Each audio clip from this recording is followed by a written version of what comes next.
سلام. چطوری؟ برگشتیم با آیا نکته توضیح بدم هفته قبل ما داشتیم بازی قراراته. این ولاگو میگرفتیم هی موبایل میذاشتیم جلو هی میافتاد. بازی قبل که نبود، بازی قبلی توی رشت. بازی قبل تا کم 2 هفته الا 3 هفته آینده، یعنی 4 اول اومدن گفتن که بمیر. این داری دروغ میگی. مشکلات شمن حل. خب بگو همونجوری ادامه میدیم. نمیخواد بگو آقا هفته اول تو روی فرادگیر اینکه ما اینو میذاشتیم اینجا از جلوی ماشین بگیره هی میافتاد. این واسه خوش پشت صحنه اجرا دیگه. حالا ترجیح میدیم دیگه به دست بگیریم. هرچی هست. بارانی گرفت علیرضا. اصلا بازی برگزار میشه تو این وضعیت. ببین ما خودت هم ما بوقه. ما توی آب و هوای بدتر از این هم بازی کردیم در گذشته. بله خیلی هم.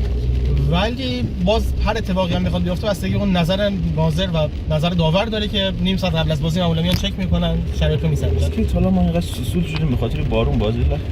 از زمانی که بازیکنامون میلانی نیستن. قبلا میگفتیم بازی بارونه به نفع ماست، ما با این آب و هوا عادت داریم. الان هیچ کی به آب و هوا عادت نداره. فقط ما عادت داریم. راهی به سفر گشتم، همسایه غم گشتم. چی خبره؟ زار چوک هوای. میبینم که خودت داری شعر میخونی که کپی رایت نخوره. آنده. حالا یه صحبتایی هم شده میگن امروز آقای حمید درخشان اصلا نیست. نه تنها اینکه امروز میگن نیست، بلکه در هفته گذشتم سر تمرین نبوده. حالا از سمت باشگاه تا این لحظه بیانیه رسمی اعلام نشده. امروز خلاصه یا بیانیه رسمی میدن یا اینکه ما بیانیه رسمی رو میدیم ازشون میکشیم بیرون. من تازه میخواستم بگم همه حرفایی که هفته قبل زدم درست بود بجز اینکه گفتم بازی بعدی ممکنه درخشان نباشه ولی درخشان هست، ولی مثل اینکه اونم نیست. در واقع تمام حرفام بس درست بود. بس با این الان یه جوری براش بهترم شد. خب چون توی 2 تا کنفرانس قبلی که بود میگفت شما وضعیت رئال مادرید رو ببینید قهرمان شده این چیزا، الان همش مساوی کرده. خب الان دیشب رئال مادرید امروز اگر میبود قرار بود 5 تا آریو دیشب آره دیگه دیشب رئال 5 تا زد دورتموند.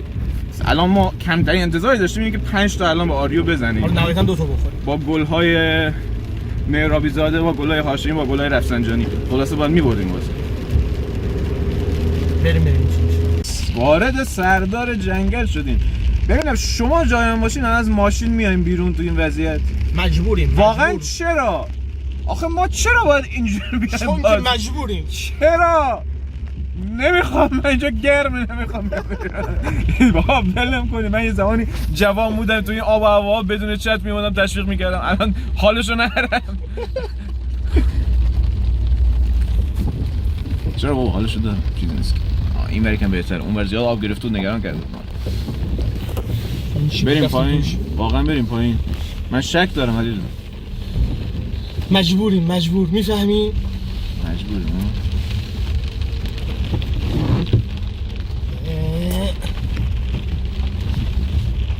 میشیم برم. چه کجا بذاریم که کم. آخه ببین الان سگ از خونش میاد بیرون که ما آمدیم. ما سگیم.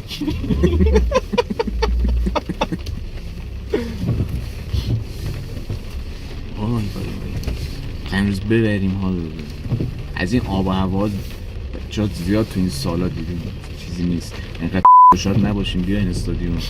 الان پشت صحنه است این چیه؟ یا کلا بوقه؟ بوق میذارم. آقا من نمیخوام بیام.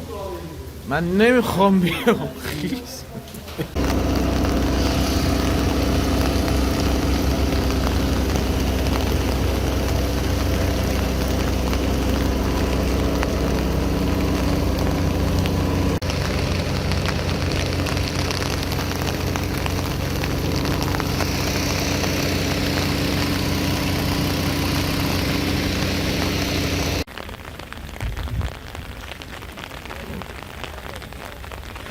وضعیت خیلی خیته.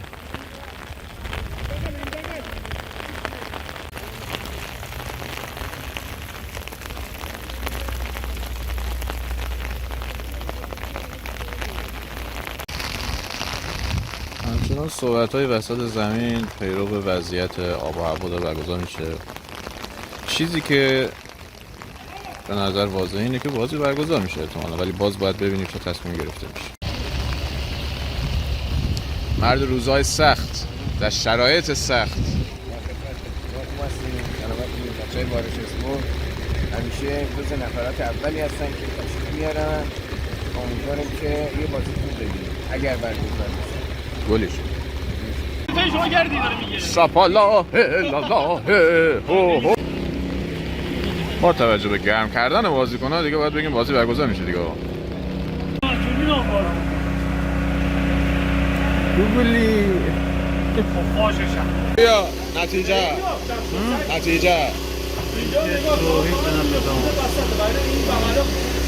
بقیه رفت نتیجه 1-0 نه 5-2 رئال مادرید 5 تا زد. ما 5 تا زد.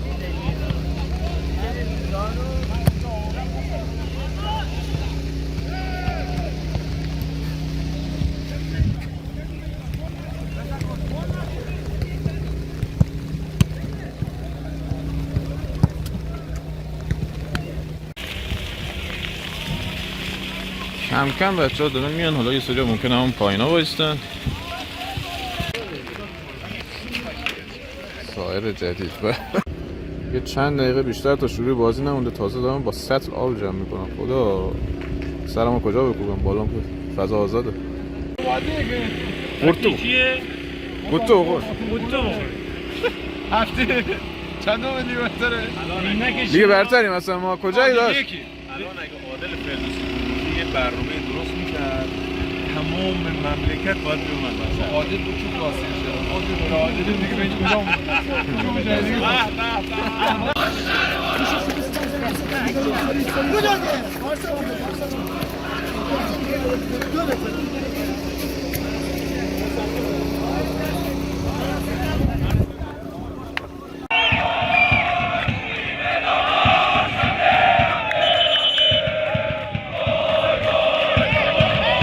را گم کردی؟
نظر در مورد نیمه اول چی بود علی؟ من که به نظرم اصلا جان نذاشتیم، یعنی یه جورایی باید سراغ خیلی از توپا میرفت نرفت.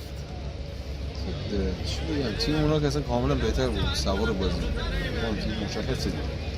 تیم ما واقعا علی یه انتقاد بهش زیاده. خب اصلا من این چیز دیگه اینطوری بگم، تیم خوبیه واقعا، بازیکنان ما نشون میدن بازیکن بدی نیستن، یعنی میشه گفت امیدوار کننده تر از فصل قبل، از فصل قبل. آره حداقل از فصل قبل، ولی این مقدار جون نمیذارن، اون که باید شاید تو زمین نمیجنگن.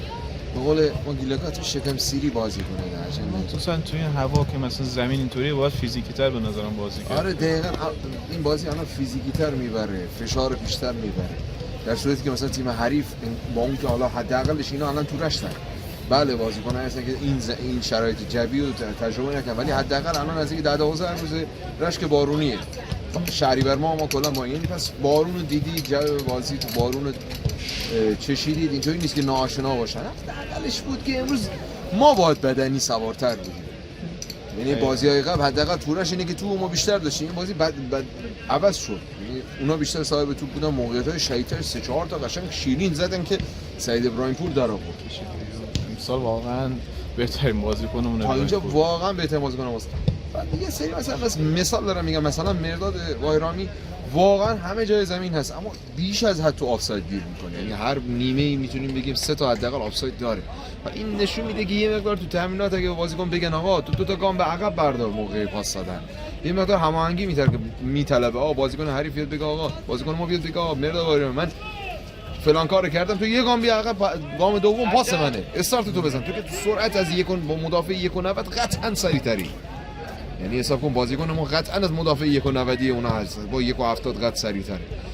میگم یه مقدار اسم می‌کنم کادر فنی هم میتونه کمکاری کرده باشه. نیمه دوم شروع شده، بریم که در 4مین بازی خانگی اولین برد خانگیمون رو به دست بیاریم. پارسال هم همینطوری بود. اساسا زیاد دوست ندارم در مورد مسائل داوری صحبت کنم، مخصوصا که وقتی تیم خودمون خوب بازی نمی‌کنه، ولی سوتای داور و نظرات کمک داور یه خورده دیگه زیادی یه پهلو شده.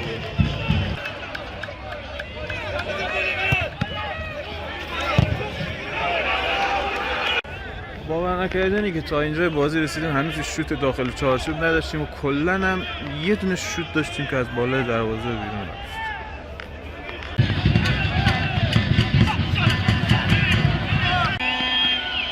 واقعا تصویر منظره رو بخوایم بگیریم کلا جذاب‌تره تا بازی. هیچی این بازی نداشته، هیچ کاری انجام ندادن، هیچ حمله درستابی، هیچی. شما منتظرین تغییر توقی بخوریم.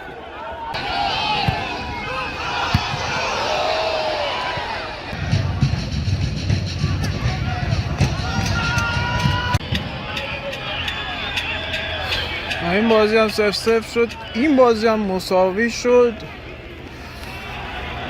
4 بازی خانگی مساوی، کلا ما داریم مساوی می‌کنیم. یه دونه خارج از خونه بردیم، یه دونه هم خارج از خونه باختیم. کلا من نیستیم چیکار می‌کنیم، کجا داریم میریم.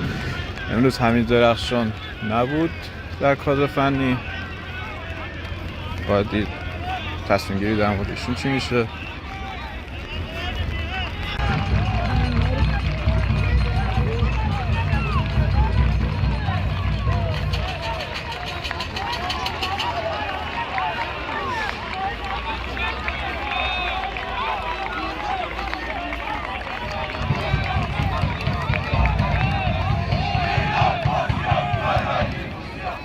با یه سوت اشتباه، یه هند نگرفتن، یه کرنل اشتباه گرفتن، یا آفساید نگرفتن. این خب بازی لیگ یک همینه. شما وقتی یک توپ رد میشه 3 دقیقه 4 دقیقه 5 دقیقه تیم میاد رو باکس، تا بیای از اون فشار بیای بیرون بخوای رو بازی مسلط بشی 10 دقیقه از بازی رفته. بازی لیگ یک همینه و این به نظرم داور چند تا هند اشتباه گرفت، چند تا خطا اشتباه گرفت، 2 تا کرنل ما رو نگرفت، یا آفساید. قطعا من میگم مرداد آفساید نبود، امیدوارم اشتباه کنم، ولی پر واضح بود که به نظرم بازی براشون مدیریت کرد و تیم حریف رو سواره بود.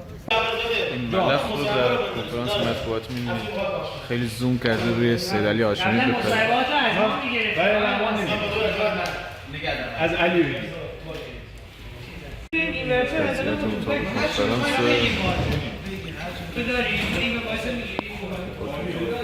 خسته نباشید میگم خدمتتون. اول از همه واقعا این تماشاگرای خوبه داماش تشکر کنیم که هر بازی واقعا سنگی تموم میذارن. واقعا الان توی رشت فوتبال اتفاق میفته، آدم اسم میکنه مارادونا زنده است، اینقدر با شور و نشاط دارن تشویق میکنن.